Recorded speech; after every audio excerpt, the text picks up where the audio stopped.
Hi, welcome to the chapter of Camtasia. In this chapter, I can tell you how you can split the video in Camtasia.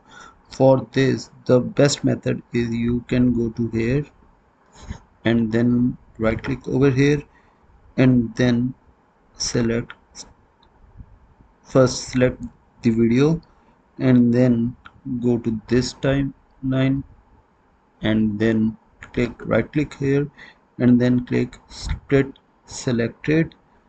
Now, have you seen this? The video is split into two parts. Again, I'm doing this. Now I want to split this part. Again, right click over here.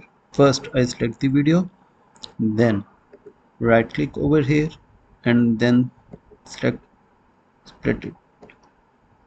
And now again the video is split into different parts like this, and like this.